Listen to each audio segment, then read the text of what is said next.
tenemos a la abogada del Instituto Mexicano de Derechos Humanos y Democracia, Jimena Ugarte, representante legal de algunas mujeres víctimas de Andrés Ruemer, así como a Ischel Schnaz, artista escénica, docente y productora, también para hablarnos de este caso.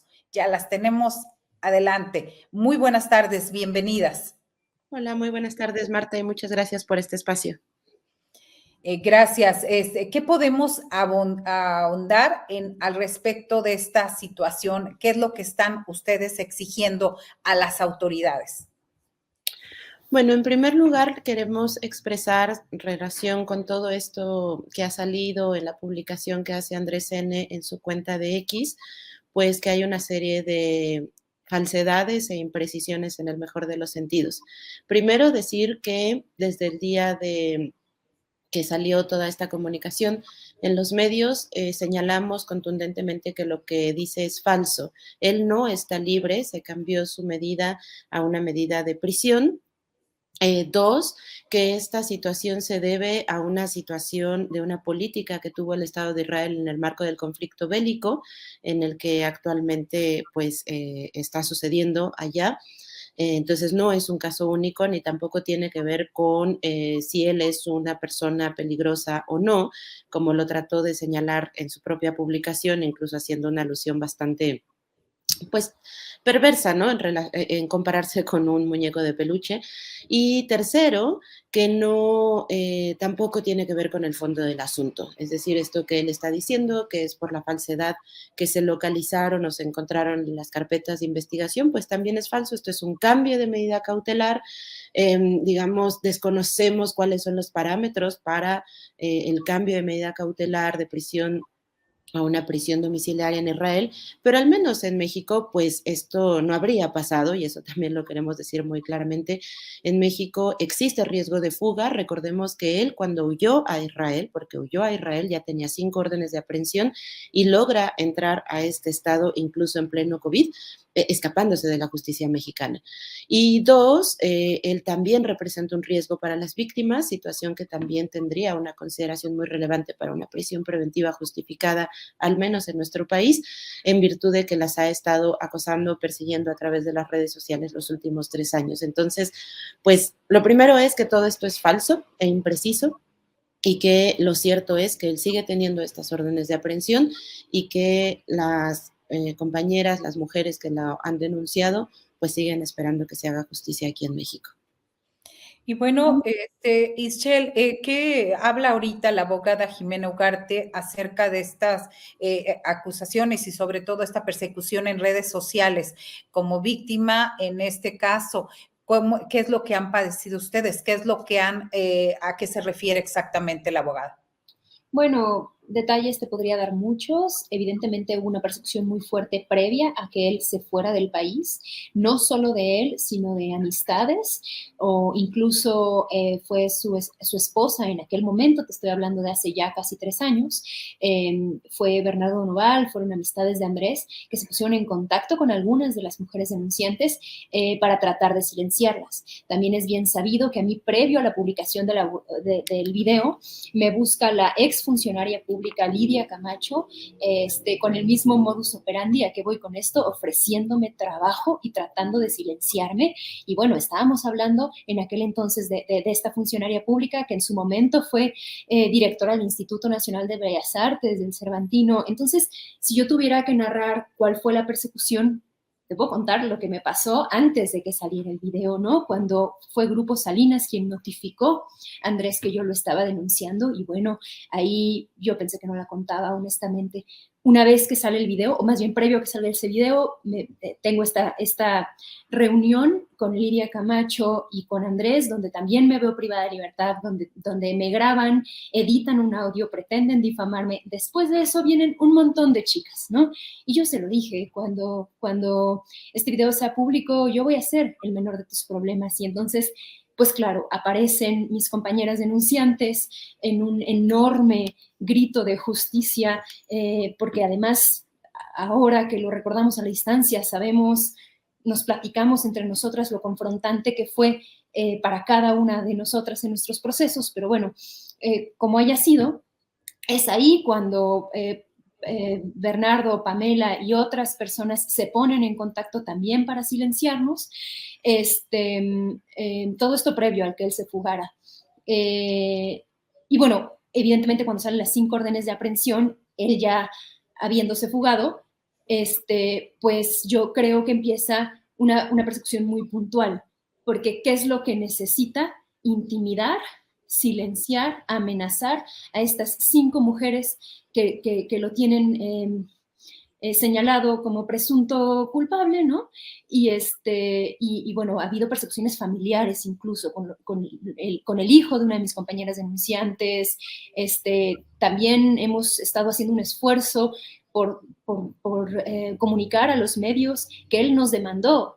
Entonces, hubo un juicio civil por daño moral que se ganó en marzo del año pasado. Entonces, si me preguntas cómo es la persecución, te puedo decir que es con abogados, te puedo decir que es con espías contratados, te puedo decir que es contra los hijos, te puedo decir que es contra las familias, te puedo contar, o sea, miles de detalles. Venga, estamos celebrando, porque yo sí lo celebro, casi 3 años de la denuncia pública, pero 4 años de que empecé este proceso.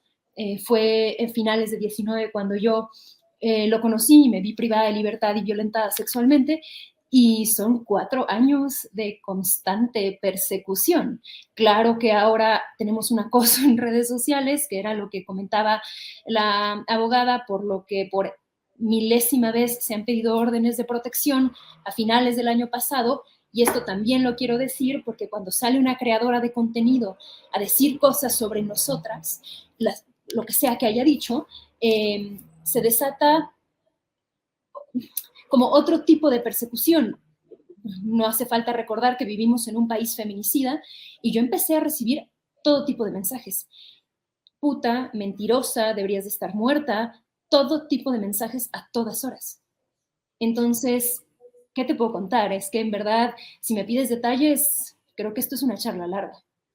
Claro, y lo entendemos esta parte. Al respecto, ustedes han solicitado órdenes de protección a la Fiscalía de la Ciudad de México. Abogada Jimena Ugarte, ¿cuál ha sido la respuesta ahí de la autoridad? ¿De qué manera? Y sobre todo en este acoso en redes sociales, hay una policía cibernética, se supone que hay investigación de estos casos. ¿Qué es lo que se ha hecho al respecto y qué les han respondido? Bueno, sí, desde el año pasado, en noviembre del año pasado, se solicitaron estas órdenes de protección. Esto fue en el Centro de Justicia para las Mujeres de Tlalpan, dependiente de la Fiscalía de Justicia de la Ciudad de México. En realidad, tenemos que reconocer que la atención fue muy buena, se siguió un protocolo muy adecuado, se tomaron las entrevistas correspondientes. Quedamos también como de evaluar qué tipo de medida o qué tipo de orden, pues, ¿no?, prevista en la Ley de Acceso a las Mujeres era la más pertinente para protegerlas del riesgo virtual en el que se encuentran actualmente.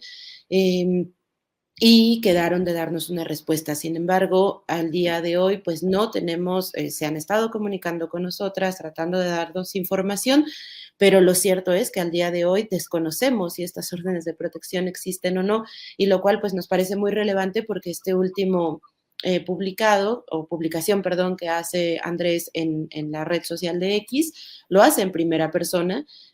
Presuponemos que es porque ya tiene acceso a sus redes sociales por esta situación de estar en prisión domiciliaria y por supuesto que ello las genera mucho mayor vulnerabilidad y riesgo a su integridad y a su seguridad. Por lo tanto, pues seguiremos esperando a la comunicación con las autoridades pertinentes para saber qué ha sucedido con esta solicitud, pero seguimos exigiendo que lo más pronto posible, es decir, ya, hoy, pues puedan ser giradas y concedidas esas órdenes de protección. Bien, ¿qué es lo que sigue? Además de pedir, hacer este posicionamiento y muy claro de parte de ustedes, donde están diciendo, a ver, no hay, es falso que Andrés N. esté libre. Se trata de un beneficio que obtuvo para acceder a una medida cautelar. También el énfasis de que las solicitudes y procedimiento de extradición siguen vigentes. Y bueno, sobre todo, ¿qué sigue, abogada? ¿Qué sigue?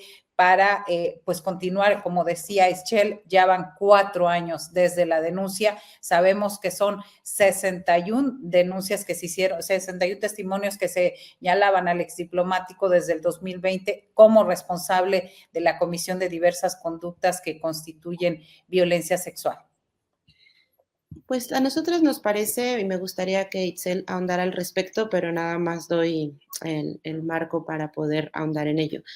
Sigue la exigencia que han tenido ellas desde el año pasado, particularmente desde el 2 de octubre, para efecto de que puedan ser partícipes de este proceso. Todo el elemento que ellas han estado exigiendo desde el momento en que se enteran de que Andrés se encuentra privado de su libertad en el Estado de Israel es poder saber qué es lo que está sucediendo en este procedimiento de extradición, saber qué, quién y cómo las está defendiendo ante los tribunales de Israel, saber, por ejemplo, en qué momento se suspende una audiencia, por qué es lo que está pasando, cómo es el procedimiento, bajo qué reglas se rigen. Todo eso tienen derecho a saberlo y al día de hoy, si bien nos hemos puesto en contacto con las autoridades facultadas para dar seguimiento a este caso, que es la FGR y la Secretaría de Relaciones Exteriores, lo cierto es que nos enteramos de este tipo de noticias mucho tiempo después. Ahorita Itzel va a ahondar mucho más al respecto. Pero lo que sigue es seguir exigiendo que ellas puedan participar de este proceso de manera oportuna, de manera directa, con perspectiva de género, porque no es un derecho que tengan, digamos, nada más en las leyes nacionales. El derecho de las víctimas a participar en sus procesos es parte del orden internacional, es parte de del derecho internacional de los derechos humanos y se les tiene que ser garantizado. Entonces, eso es lo que sigue, seguir presionando para esto y bueno, yo le cedería la palabra a Itzel.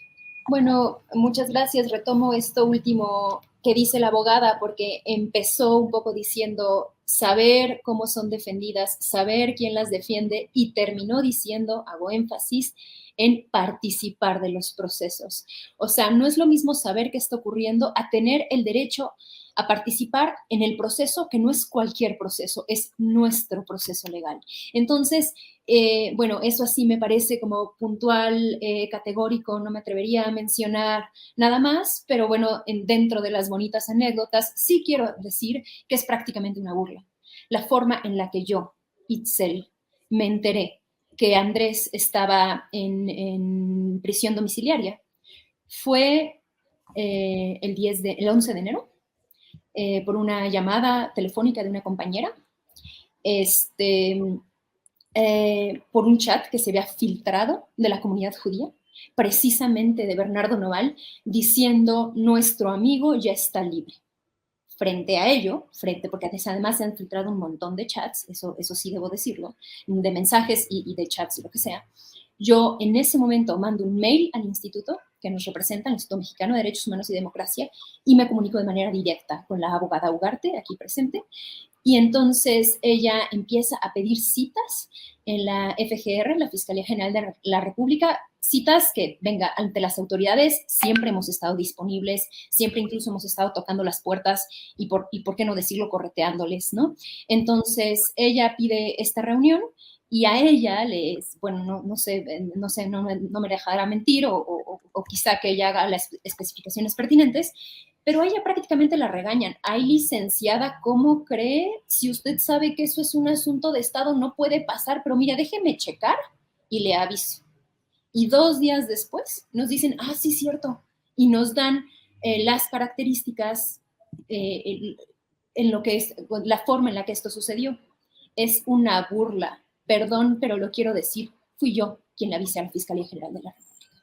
No podemos tener un proceso así, no de este tamaño, no con esta cantidad de enemigos y de complicidad política, no con estos riesgos que vivimos a diario. Cualquier cosa que me pase a mí o a mis compañeras denunciantes, hago responsable al Estado mexicano. Se ha desatado una persecución terrible en nuestra contra. 4 años rogando por una orden de protección es indignante y es vergonzoso.